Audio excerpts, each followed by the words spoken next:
आसमान में घने काले बादल छाए हुए हैं। चारों ओर बूंदाबांदी हो रही है। ऐसे ही माहौल में डुमरजोला के कब्रिस्तान का चौकीदार हरुन रात की आखिरी पहरेदारी कर रहा है। सब लोग अच्छे से सो जाओ, जरूरत पड़े तो मुझे बुला लेना। हाय रे जिंदगी, इन मरे हुओं की भी रखवाली करनी पड़ती है। पैसे के लिए सब कुछ करना पड़ता है। भाई से तो कह दिया है कि 2 दिन में आ रहा है। अगर उस राकिब की कब्र से माल निकाल पाया तो जिंदगी आराम से कटेगी। कहते कहते हरुन एक एक कदम चलकर राकिब की कब्र के पास पहुंच जाता है। कब्र पर बड़ा बड़ा लिखा है, राकिब अख्तर, जन्म 2 मई 1965, मृत्यु 30 अगस्त 2022। अरे, कब्र पर तूफान की वजह से कितने पत्ते गिरे पड़े हैं। ये तो ठीक नहीं है। डुमरजोला के सबसे बड़े अमीर की कब्र गंदी रहे, उस अभी साफ कर देता हूं।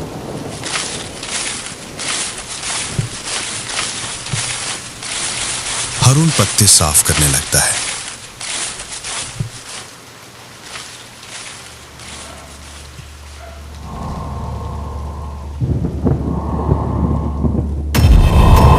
तभी उसे ऐसा लगता है मानो कब्र के अंदर से किसी के सांस लेने की आवाज आ रही। ये क्या हो रहा है? ये कैसे मुमकिन है? क्या मैंने कुछ गलत सुना? वो अपने दोनों कान जोर से मलता है, फिर कान को कब्र के पास लगाता है। अब आवाज और भी ज्यादा तेज हो गई है। कोई जैसे अंदर से गर्जना कर रहा है। अब हरुन के चेहरे पर डर उतर आता है। तभी अचानक कब्र के अंदर से एक डरावना हाथ निकलकर हरुन का गला जकड़ लेता है।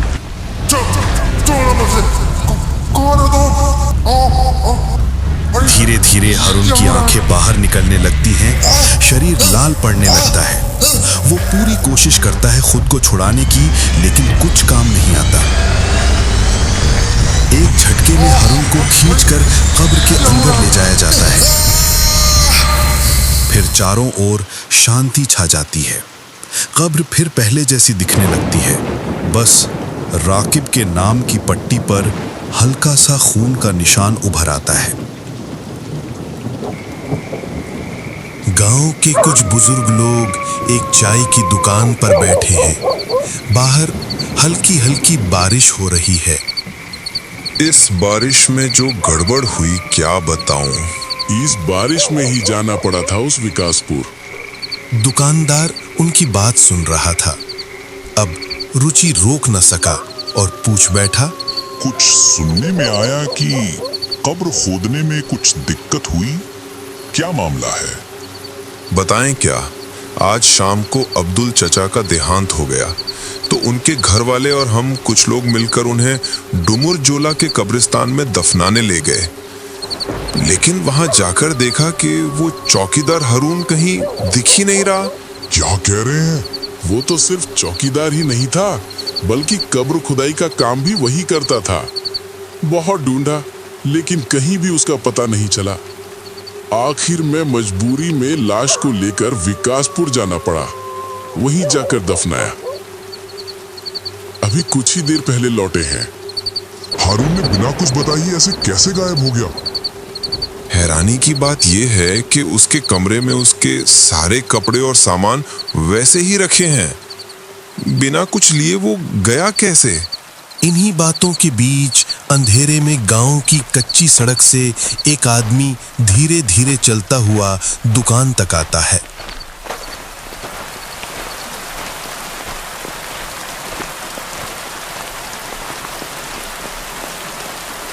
माफ कीजिए, डुमरजोला का कब्रिस्तान किस तरफ है? लगता है आप नए हैं यहाँ। कब्रिस्तान क्यों जाना है? मेरा नाम जामिद है। दरअसल मेरा भाई हरुन मियाँ वहीं काम करता था। 2 दिन से उसका कोई फोन नहीं लग रहा, तो उससे मिलने चला आया। ओह, तो हारून तुम्हारा भाई है। उसी की बात हो रही थी। वो तो गायब है, नहीं मिल रहा। गायब मतलब? हरून ने बिना कुछ बताए ही ऐसे कैसे गायब हो गया? आज जब दफनाने गए तो देखा उसके कमरे में सब कुछ है, बस वो नहीं है। जामिद मन ही मन मुस्कुराता है। भाई ने तो मुझे बताया था कि राकिब नाम के मरे हुए आदमी की उंगली में हीरे की अंगूठी है। अगर कब्र से निकाल लिया जाए तो कई सालों तक बैठे बैठे खा सकते हैं। जब सामान वहीं है, मतलब वो जरूर कहीं छिपा बैठा है। भाई क्या सोच में पड़ गए? नहीं कुछ नहीं। अगर आपसे एक बात कहूं, क्या आप मानेंगे? हाँ कहो। अगर जब तक भाई वापस ना लौटे तब तक आप मुझे एक कब्रिस्तान का काम दे दें तो बहुत मदद होगी। अब्बा अम्मी हैं, घर चलाना मुश्किल है। अरे रे, रोते क्यों हो? तुम जब कह रहे हो तो जरूर सारा काम जानते होगे। भाई जब आएगा तब दोनों साथ मिलकर काम करना। बिल्कुल, कल सुबह ही तुम्हें प्रधान बाबू से मिलवा देंगे। अभी चलो तुम्हारा कमरा दिखा देते हैं।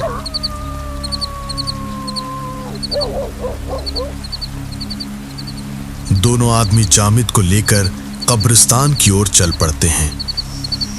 चारों ओर सन्नाटा, इधर उधर फैली नई पुरानी कब्रें जामिद की रोंगटे खड़े हो जाते हैं।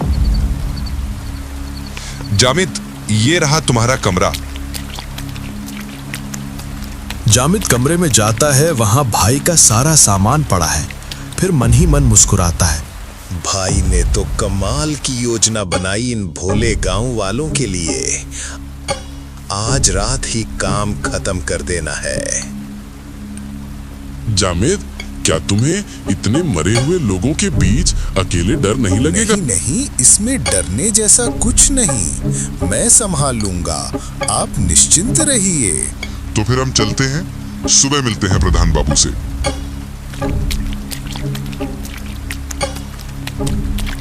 अब कब्रिस्तान में बस जामिद और कब्रों के नीचे दफन लोग हैं। जामिद खिड़की से बाहर कब्रों को देखता रहता है। बादल हैं, बूंदाबांदी हो रही है और भी डरावना माहौल बन गया है।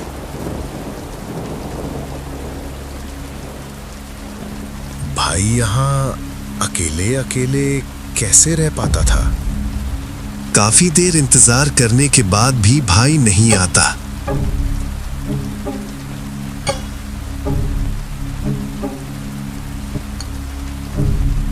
अब तो कोई नहीं है, क्यों ना अभी काम खत्म करके निकल जाऊं? घंटा भर इंतजार के बाद वो तय करता है कि खुद ही कब्र खोदेगा। कमरे के कोने से कुदाल उठाकर बारिश में बाहर निकल पड़ता है।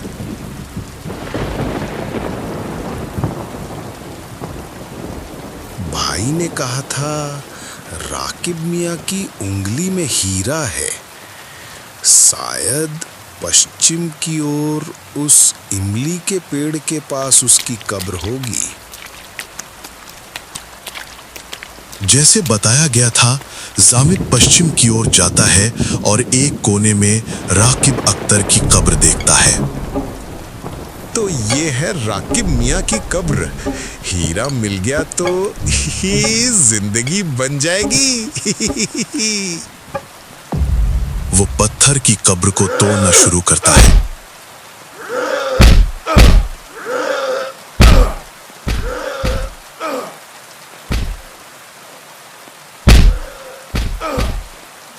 काफी मेहनत के बाद जब कब्र खुद जाती है तो उसे एक सफेद कपड़े में लिपटी लाश दिखती है, जिसमें ताजा खून के निशान भी है। जामिद चौंकता है, लेकिन ध्यान बस हीरे पर है। हाँ, कपड़ा हटाते ही अंगूठी दिखेगी। वो कपड़ा हटाता है और लाश को देखकर उसकी रूह कांप उठती है। वो लाश और किसी की नहीं, बल्कि उसी के भाई हरून मियां की है। उसकी हालत डरावनी है। कई जगह से मांस गायब, जीभ आधी बाहर, सिर मुंडा हुआ, शरीर तोड़ दिया गया है। जामिद के हाथ से कुदाल गिर जाती है। अब वो देखता है कि उसी कब्र में पास ही एक और गड्ढा है और वहां से आवाज आ रही है।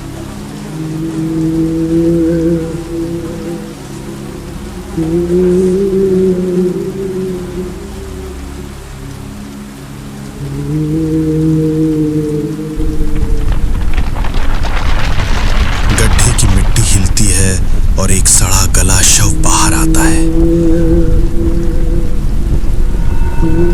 शव की आंखें नहीं है, दो काले गड्ढों से चूहे बाहर आ रहे हैं।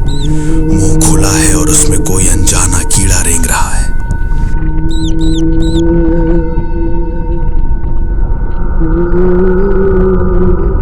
शव खड़ा होता है और अपना सड़ा हुआ हाथ जामिद की ओर बढ़ाता है। उसकी उंगली में हीरा जड़ा हुआ है।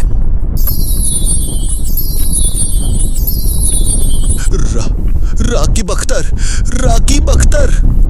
वो पलटकर भागने की कोशिश करता है, लेकिन तभी शव का हाथ उसके पांव को जकड़ लेता है। कोई बचाओ, कोई बचाओ, मुझे नहीं चाहिए हीरा, छोड़ दो, छोड़ दो। लेकिन उसकी चीखें बारिश और हवा के बीच दब जाती हैं। धीरे धीरे वो लाश उसे भी खींचकर कब्र में ले जाती है। कुछ समय बाद सब शांत हो जाता है। राकीब अख्तर की कब्र वैसी की वैसी दिखती है। कोई कभी नहीं जान पाया कि हारून और जामिद कहां लापता हो गया।